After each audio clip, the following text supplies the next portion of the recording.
दुई इतिहास 9 अध्याय। सेवाकी रानी सोलोमनलाई भेट्न आएकी। सेवाकी रानीले सोलोमनको कृति सुनिन् र गाह्रो गाह्रो प्रश्नहरू लिएर तिनको जाँच गर्न तिनी यरुसलममा आइन्। तिनी एक अत्यन्तै ठुलो लावा लस्कर साथ मसला, प्रशस्त सुन र बहुमूल्य रत्नहरू ऊँटहरूमा लदाएर आइन्। तिनी सोलोमन कहाँ आएपछि आफ्नो मनमा भएका सबै कुरा तिनले सोलोमनलाई बताइन्।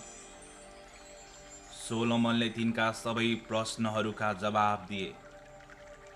कुनै प्रश्नको उत्तर दिन तिनको निम्ति गाह्रो थिएन। जब सेवाकी रानीले सोलोमनको बुद्धि, तिनले बनाएको राजमहल, तिनको टेबिलको भोजन, वरिपरि बस्ने तिनका अधिकारीहरू, उर्दी पोसाक लाएर तिनका सेवा टहल गर्ने नोकर चाकरहरू, तिनका मध्य पियाउनेहरू र परमप्रभुको मन्दिरमा तिनले चढाएका होम बलिहरू देखिन्, तब तिनी अवाक भइन्। तिनले राजालाई भनिन्, तपाईका उपलब्धिहरू र तपाईका बुद्धिको विषयमा मैले मेरो देशमा सुनेको कुरा साँचो रहेछ, तर आएर आफ्नै आँखाले नदेखुन्जेल तिनीहरूले भनेका कुरा मैले पत्याएकी थिइनँ। साँच्चै तपाईको बुद्धिका महानताको आधा पनि मलाई बताइएको रहेनछ। तपाईको विषयमा मैले सुनेका कुरा भन्दा त तपाईँ ज्यादै बढी हुनुहुँदो रहेछ। तपाईका मानिसहरू कति खुसी होलान्। तपाईको सामुन्ने प्रतिदिन तपाईको सेवामा हाजिर हुने र तपाईको बुद्धि सुन्न पाउने यी तपाईका अधिकारीहरू कति खुसी। तपाईसित प्रसन्न भई तपाईलाई राजा नियुक्त गरेर उहाँको सिंहासनमा बसाल्नुहुने परमप्रभु तपाईका परमेश्वरलाई प्रशंसा होस्। तपाईका परमेश्वरले आफ्नो प्रेमको कारणले र सदा सर्वदै रहन इजरायललाई स्थिर गराउने इच्छा भएकोले तपाईले न्याय र धार्मिकता कायम राख्न उहाँले तपाईलाई इजरायलका राजा तुल्याउनु भएको छ। त्यसपछि तिनले राजालाई 4 टन सुन, प्रशस्त मात्रामा मसला र बहुमूल्य रत्नहरू दिइन्।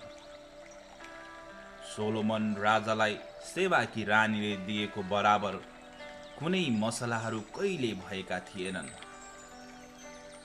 यी सबै बाहेक हिराम र सोलोमनका सेवकहरूले ओपिरबाट सुन ल्याए। तिनीहरूले चन्दनको काठ र बहुमूल्य रत्नहरू पनि ल्याए। राजाले यी काठहरूबाट परमप्रभुको मन्दिर र राजमहलका सिडी अनि गबैयाहरूका निम्ति वीणा र सारङ्गीहरू पनि बनाए। त्यस्ता थोक यहुदा देशमा अघि कहिले देखिएका थिएनन्। सेवाकी रानीले ल्याएर दिएका सौगातहरू भन्दा बढ्ता गरेर रानीले इच्छा गरेर मागेका सबै कुरा सोलोमन राजाले तिनलाई दिए। तब तिनी बिदा भएर लावा लस्कर साथ आफ्नो देशमा फर्किन्। सोलोमनको गौरव। सोलोमन कहाँ वर्षेनी आउने गरेको सुनको तौल 23 टन थियो। त्यसबाहेक मालहरू निकासी गर्ने व्यापारी र पैकारीहरूका महसुलबाट पनि राजस्व आउँथ्यो। अरब देशका सबै राजाहरू र प्रादेशिक राज्यपालहरूले पनि राजाको निम्ति सुन र चाँदी ल्याउँथे। पिटेका सुनका 200 ठुला ठुला ढालहरू सोलोमन राजाले बनाए। प्रत्येक ढाल बनाउन 3.5 किलोग्राम सुन लागेको थियो। पिटेको सुनका 300 साना साना ढालहरू पनि तिनले बनाए। प्रत्येक ढालमा करिब 1.5 किलोग्राम सुन थियो। राजाले लेबनानको वन भनिने राजबलमा ती राखे। तब राजाले हस्तिहाडको एउटा ठुलो सिंहासन पनि बनाएर त्यसलाई निखुर सुनले मोहरे। सिंहासनमा उक्लने 6 वटा खुड्किला थिए। र सुनको एउटा पावदान सिंहासनसँग जोडिएको थियो। आसनका दुवैतिर हात अड्याउने बाहु थिए। प्रत्येकको छेउमा खडा भएको एक एकवटा सिंह थियो। 6वटै खुड्किलाका दुवैपट्टि एक एकवटा गरी जम्मा 12वटा सिंह थिए। कुनै पनि राज्यको निम्ति यस्तो किसिमको सिंहासन कहिले बनाइएको थिएन। सोलोमनका पिउने सबै कचौराहरू निखुर सुनका थिए, अनि लेबनानको वन भनिने राजमहलमा भएका सबै सामानहरू निखुर सुनका थिए। चाँदीको केही बनाइएको थिएन, किनभने सोलोमनको समयमा चाँदीको मूल्य थोरै थियो। हिरामका नाभिहरूसँग तर्तीसमा जाने राजाहरूका जहाजको एक बेडा थियो। 3-3 वर्षमा एकपल्ट यो व्यापारी बेडाले सुन, चाँदी, हस्तिहाड, ढेडुहरू र बाँदरहरू लिएर आउँथ्यो।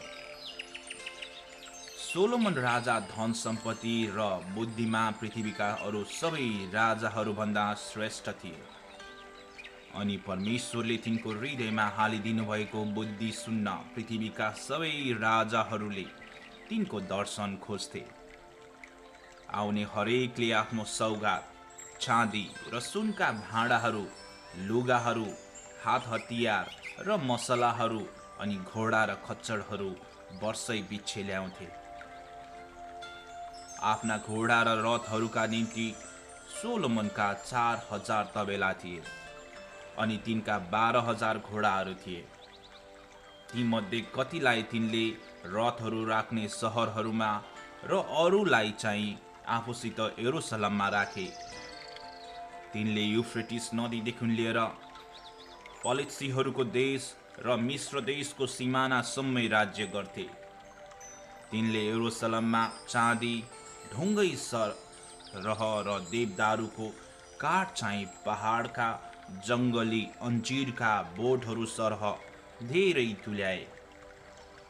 सोलोमनका घोडाहरू चाहिँ मिश्र देश र अरू सबै देशहरूबाट पैठारी गरिएका हुन्थे। सोलोमनको मृत्यु।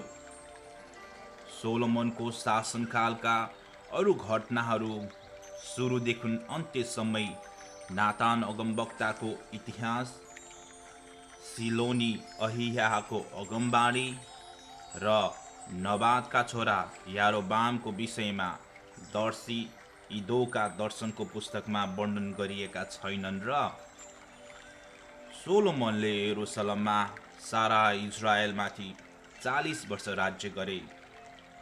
त्यसपछि तिनी आफ्ना पितृहरूसित सुते र आफ्ना पिता दाउदको सहरमा गाडिए। तिनी पछि तिनका छोरा रहबाम राजा भए।